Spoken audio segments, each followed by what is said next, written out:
तो चलिए बच्चों, आज मैं 4 पॉइंट एक चैप्टर को आगे की ओर बढ़ा रहे हैं और इसका दूसरा पार्ट बच गया था। प्रथम पार्ट हमने खत्म कर दिया था,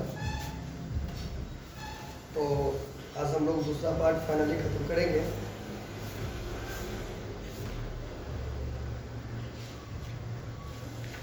आप लोग जरूर कमेंट सेक्शन में हमें बताएंगे कि कोई क्वेश्चन में अगर प्रॉब्लम हो तो आप मैसेज करें और मैं आपको रिप्लाई दूंगा। चलिए, तो आज मैं स्टार्ट कर रहा हूँ दूसरा पार्ट।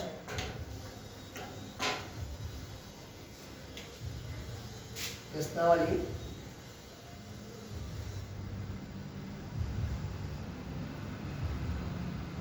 चार पॉइंट 2 का पार्ट 2 अब चलेगा आज से।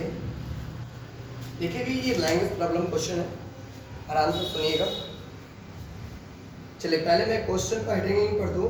क्वेश्चन का हेडिंग कर रहा है कि निम्नलिखित स्थितियों को द्विघात समीकरण के रूप में निरूपित कीजिए।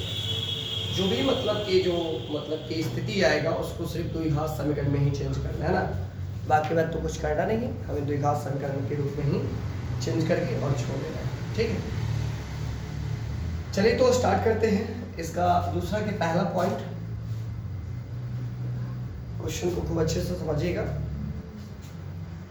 देखिए, क्वेश्चन कर रहे कि एक आयताकार भूखंड का क्षेत्रफल, एक आयताकार भूखंड है, उसका क्षेत्रफल 528 मीटर स्क्वायर है।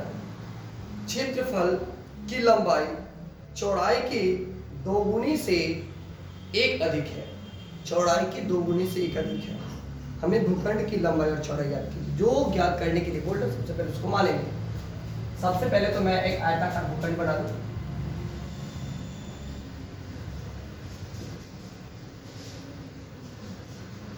ये एक आयताकार भूखंड है, एक मिनट देखते हैं। एक ये आयताकार भूखंड है, ठीक है। अब इस भूखंड के बारे में जो बोल रहे हैं, इस भूखंड की जो चौड़ाई जो है, इस भूखंड की लंबाई जो है चौड़ाई की दोगुना से एक अधिक है। समझ में आ रहा है ना?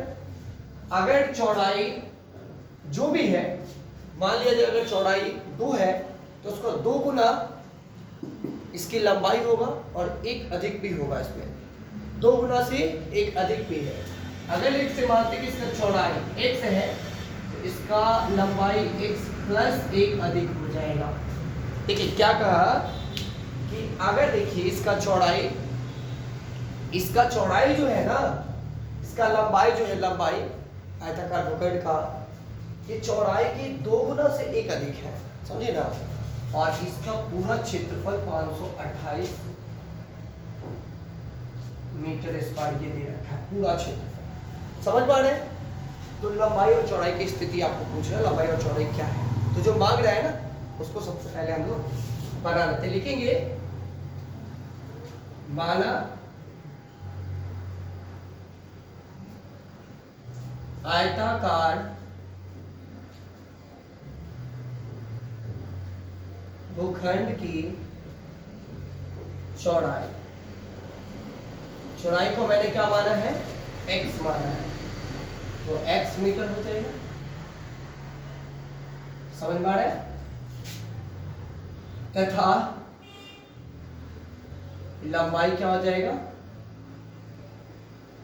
लंबाई हो जाएगा इसके ना 2 गुना, मतलब कि ये चौड़ाई जो है ना, चौड़ाई की 2 गुना से एक अधिक है। चौड़ाई x है, इस पे 2 से गुना करेंगे और 1 इसमें जोड़ देंगे, है ना। तो ये क्या है ना। अब प्रश्नानुसार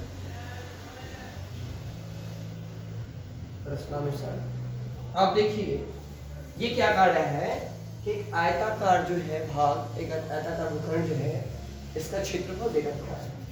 तो प्रश्नानुसार आप लिखेंगे आयताकार भूखंड का क्षेत्रफल 528 दिया हुआ है। क्या दिया है, मीटर स्क्वायर, ठीक है। तो आयताकार भाग का क्षेत्रफल क्या होता है? लंबाई गुनी चौड़ाई, लंबाई गुनी चौड़ाई। समझ में आ रहा है? ये 528 आपको दे रखा है मीटर स्क्वायर। तो लंबाई क्या दे रखा है? ये भी तो मीटर में ही होगा ना, क्योंकि माने। तो लंबाई आपको 2x + 1 है ना, और इनटू ये क्या चौड़ाई, चौड़ाई क्या है आपका x। तो ये दोनों, ये पूरा गुना में आ जाएगा इसका, ठीक है। और देखिएगा ये भी आपका मीटर में है और गुने x, ये भी आपका मीटर में है, ठीक है। और ये 528 आपको लिखा है मीटर। देखिए x भी मीटर में है, x अच्छे से लिख देते हैं, x मीटर हमने माना है, और ये पूरा ये भी मीटर में है, ठीक है। अब मीटर को मीटर से गुना करते मीटर स्क्वायर हो जाएगा, समझिएगा अच्छे से। तो इसको कैसे लिख सकते हैं आप? ये x से इसके अंदर गुना हो रहा है, तो 2x² + x1 जा x, और मीटर को मीटर में गुणा से करेंगे तो मीटर स्क्वायर बराबर है 528 मीटर स्क्वायर। अब ध्यान से जरा देखिएगा, इस बार के मीटर से ये मीटर तो कट जाएगा, हालांकि मैं आपको समझाने के लिए ऐसा लिखा नहीं जाता है, समझ रहे हैं? तो यहाँ पे क्या हो जाएगा 2x² + का x। अब इधर ये प्लस में है, इधर आएगा तो माइनस में आ जाएगा 528 बराबर 0। और यही हमको घात बहुपद के रूप में लाना था। ये आपका आंसर,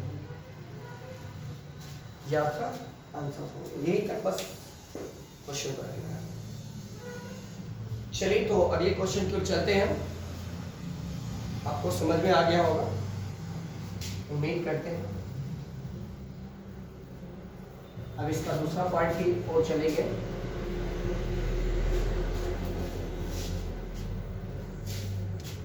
अब आते हैं दूसरे पार्ट पे हम लोग।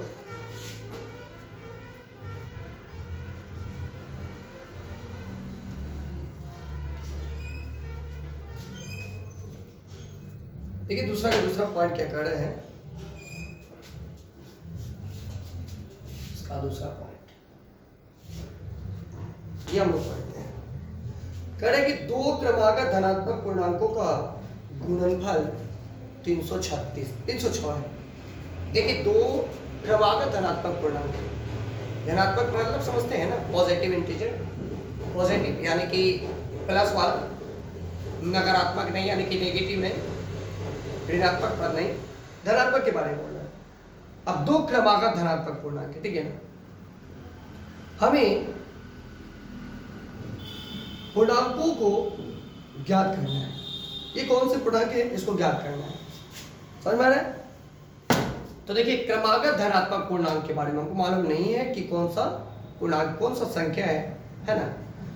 तो लेट से कोई संख्या को अगर हम लिखते हैं, क्रमागत लिखते हैं, जैसे कि 1 2 क्रमागत संख्या, तो 1 2 या 3 4 बोल सकते हैं, या 5 6 भी बोल सकते हैं, 7 8 बोल सकते हैं, कोई भी दो क्रमागत संख्या होना चाहिए, क्रमागत। तो ये जो संख्या लिखने का जो मतलब कि तरीका है ये सही नहीं है। हम लोग अगली संख्या को कैसे लिखते हैं 1, और इसकी अगली संख्या जो लिखेंगे हम 1 + 1, क्योंकि जो पीछे वाला संख्या उसमें 1 जुड़ जाता है। फिर अगर क्रमागत संख्या लिखना है तो ये पीछे वाली जो संख्या है उस संख्या में 1 और जोड़ते हैं, 1 और जोड़ते, 1 और जोड़ते, 1 और जोड़ते, 1 और जोड़ते, आगे को बढ़ते जाते हैं। समझ में आ रहा है? ये क्रमागत धनात्मक पूर्णांक है। जैसे कि लेट से मानते हैं कि अगर x कोई क्रमागत धनात्मक पूर्णांक है संख्या x, तो इसके आगे कौन सा संख्या होगा? x + 1, x + 2, अगर क्रमागत लिखता जाए तो, समझ में आ रहा है? तो ये क्रम से संख्या हो जाता है। अब इस संख्या को हमें पूछा है, तो यहाँ पे माना कि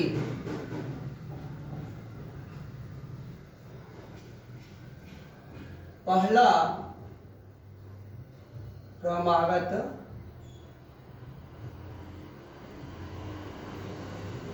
धनात्मक पूर्णांक x है तथा दूसरा क्रमागत धनात्मक पूर्णांक x प्लस क्या हो जाएगा 1, क्योंकि इसमें जुड़ जाएगा। तो प्रश्न क्या कहता है, प्रश्नानुसार, ठीक है, प्रश्नानुसार प्रश्न कहता है क्या कि ये दोनों क्रमागत धनात्मक संख्या जो है जब इसका गुणनफल होगा ना, गुना होगा ना, यानी कि x को हम लोग x प्लस 1 से गुना जब करेंगे तो इसका पूरा गुणनफल 306 के बराबर आना है। समझ पा रहे हैं? और इसको सरल करते हैं, x में से गुना करते हैं x स्क्वायर और x 1 जा x और इसको लिख के बराबर के स्थान में है, ऐसे बराबर के स्थान लाते हैं तो x स्क्वायर प्लस x और माइनस 306 बराबर 0 और ये द्विघात समीकरण के रूप में आगे और ये आपका बस इतना ही करना बच्चों, ज्यादा कुछ करना नहीं है इसका। समझ में आ रहा है कि नहीं आ रहा है? आ रहा है समझ में? क्या और इसको इरेज कर देते हैं।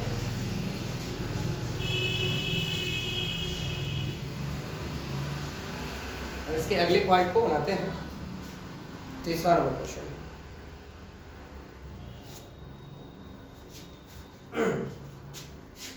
इसका तीसरा पॉइंट है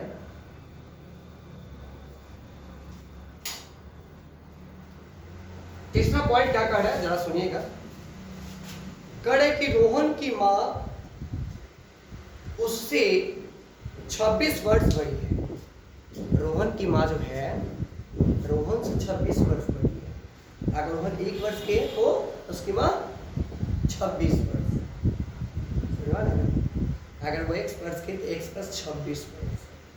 रोहन से ना 26 वर्ष ज्यादा है ना? तो रोहन का उम्र का हमको पता नहीं है। फिर कह रहे कि उनकी आयु का गुणनफल अब उसे 3 वर्ष पश्चात, अब उसे 3 वर्ष पश्चात बाद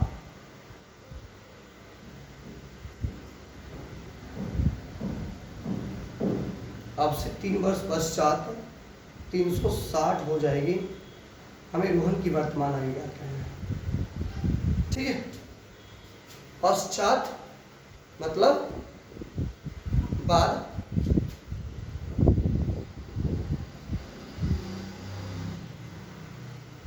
ठीक है ना? तो पहले हम लोग रोहन की आयु को माना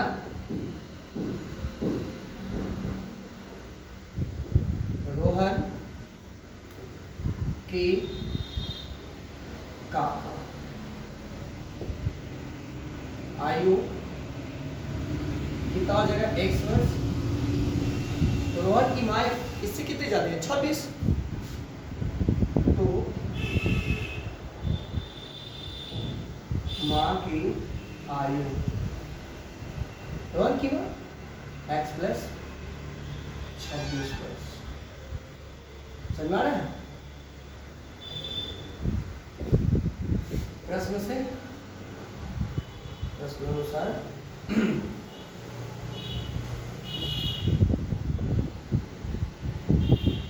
अब देखिए प्रश्नानुसार प्रश्न क्या कहते हैं कि अब से 3 वर्ष पश्चात कर रहे हैं। हाँ, अब से 3 वर्ष पश्चात, यानी कि 3 वर्ष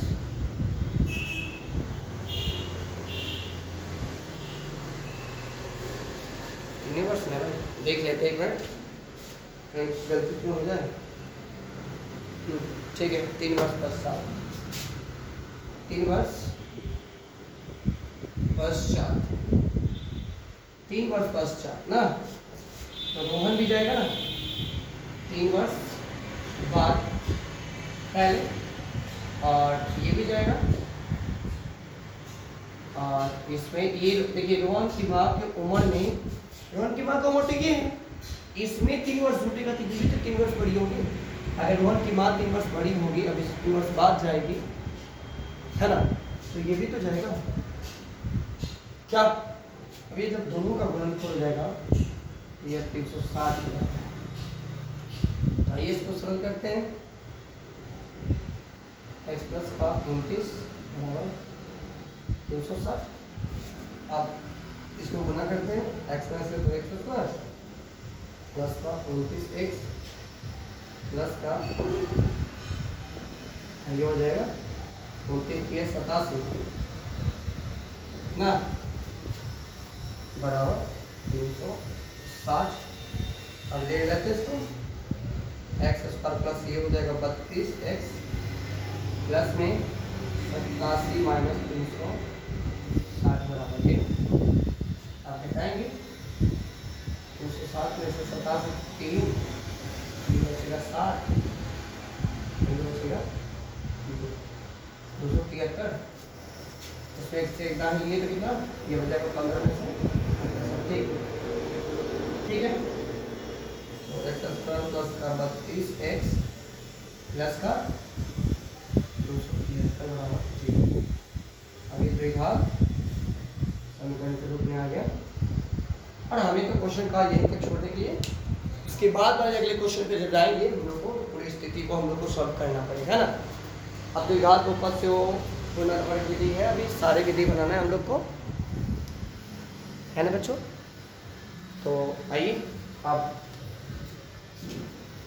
इस एक्सरसाइज का और नंबर 2 का क्वेश्चन नंबर 4 और लास्ट क्वेश्चन बचा है और ये बहुत ही इंटरेस्टिंग क्वेश्चन, बहुत अच्छा है, तो जरा अच्छे से समझेंगे इसको, समझे ना।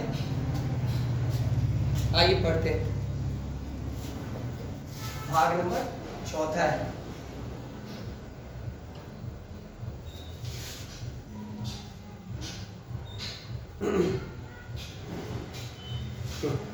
बहुत दिनों से किताब मैंने रखा है, बहुत दिनों का है।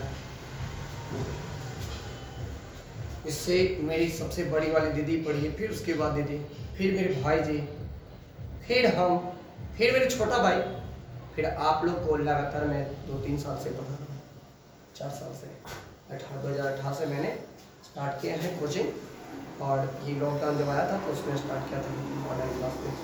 यूट्यूब पे मैंने चैनल बनाया, सभी बच्चों ने कहा कि सर थोड़ा सा इस पे भी बढ़ा दीजिए, तो मैंने 3-4 बढ़ा देते। ये बच्चों को देखते ही चौथा पॉइंट क्या कहता है, एक रेलगाड़ी 480 किलोमीटर की दूरी समान चाल से तय करती है। 480 किलोमीटर डिस्टेंस हमने मिल गया है 480 किलोमीटर ना। यदि इसकी चाल 8 किलोमीटर प्रति घंटा बढ़ा दिया जाए, चाल को बढ़ा देना है ना, तो वह उसी दूरी को तय करने में 3 घंटा अधिक समय लेती। हमें रेलगाड़ी की चाल ज्ञात करनी है, तो जो ज्ञात करनी है सबसे पहले तो उसको मान लेंगे हम लोग, मानेंगे, माना रेल गाड़ी की चाल क्या है, कुछ नहीं दिया है, ये तो स्पीड दिया मतलब कि बढ़ा दिया जाए घटा दिया जाए, लेकिन हमको मिनली चाल नहीं पता है तो उसको हम लोग मान लेंगे x किलोमीटर पर घंटा और दूरी तो हमें दे रखा है, दूरी क्या है, दूरी कितना तय करना है 480 किलोमीटर, ठीक है ना, इतना तो दूरी तय करना है। इस पर अब हम लोग समय को भी मान लेंगे, तो समय को कुछ मान लेते हैं, समय को y किलोमीटर पर घंटा। तो हमें एक फॉर्मूला मालूम है, प्रश्नानुसार चलेगी हम लोग,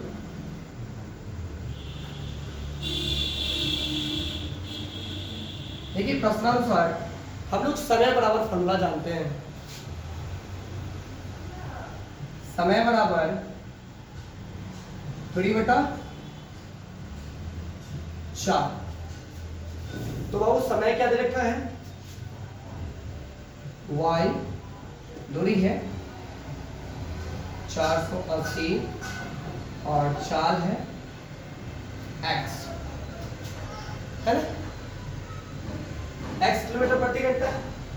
आप देखो, यहाँ देखो, अगर मैं इसको किलोमीटर पर घंटा, इसको किलोमीटर पर घंटा लिख दूँ, इसको किलोमीटर से तो किलोमीटर कट जाएगा और घंटा से घंटा कट जाएगा आसपास, है ना बच्चों। तो इसको लिखना जरूरी नहीं है।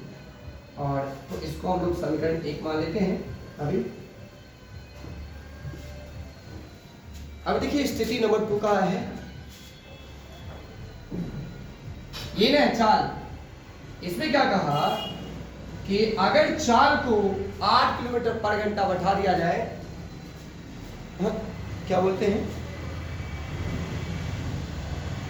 नहीं कम कर दिया जाए, क्या करता है, इसी चाल को 8 किलोमीटर पर घंटा कम कर दिया जाए। चाल में 8 घंटा की कमी करते हैं, तो चाल को 8 घंटा की कमी करेंगे तो समय में 3 घंटा अधिक समय लगेगी। तो देखिए हम लोग, ये आपको y तो चाल है, समय है, और ये 480 किलोमीटर दूर तय करना है। अगर चाल को 8 घंटा प्रति किलोमीटर कम घटा दिया जाए, घंटा कम हो जाए, तो 3 घंटा अधिक समय लेगी। समझ में आ रहा है?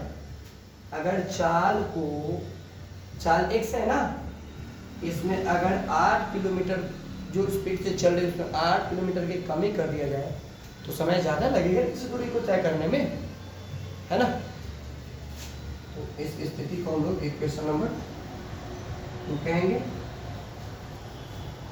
चलिए, तो अब क्या करेंगे, समीकरण 2 में से समीकरण 1 को घटाएंगे ना, में लिखते हैं समीकरण 1 माइनस समीकरण 2 माइनस 1, ठीक है। तो देखिए 2 में से y प्लस 3 माइनस का y, लिखते हैं 480 बटा x माइनस 8 में से घटाएंगे 480 बटा x, तो ये y से y कैंसिल हो जाएगा और ये स्थिति को क्या लिख सकते हैं, 3 बराबर 480 बटा x माइनस 8 माइनस का 480 बटा x ना। तो आइए इसको एलसीएम लेते हैं, ये हो जाएगा x माइनस का 8 इंटू एक्स। अब ये से तो ये कैंसिल होगा, तो ये गुना होगा 480x माइनस, अब इससे ये कैंसिल, तो इससे इसको गुना करेंगे तो क्या हो जाएगा 480x, और देखिए यहाँ पे क्या हो जाएगा, माइनस गुनी माइनस बराबर प्लस, 480 में हम लोग 8 से गुना करते तो 0, 8 का 100 की तरह तो 6, 8 से 32 और 6 38, यानी कि यहाँ तो हो जाना है 3840, ठीक है। तो आइए इसको सॉल्व करते हैं। 3 ये 480x माइनस का 480x प्लस माइनस 3840 बटे में गुना करते हैं तो x स्क्वायर माइनस का 8x, अब ये 480 प्लस में और एक माइनस में कैंसिल हो जानी है ना, अब क्रॉस गुना करेंगे तो 3x स्क्वायर, ठीक है, माइनस का 24x और बराबर में क्रॉस, तो यहाँ पे बच जाएगा माइनस का 3840। अब इसको बराबर के उस पार डालते हैं, 3x माइनस का 24x प्लस का 3840 बराबर का 0। आप चाहे तो यहाँ से 3 आप कॉमन भी ले सकते हैं, लेकिन 3 कॉमन नहीं हो, यहाँ पे 0 है, समझे ना। तो यहाँ पे ये आपको द्विघात समीकरण के रूप में आ गया, ये आंसर हो गया। तो बच्चों कैसा लगा आपको ये चैप्टर, आप लोग जरूर कमेंट सेक्शन में हमें बताएंगे, और अगले चैप्टर में मिलते हैं अगले दिन, तब तक के लिए बाय।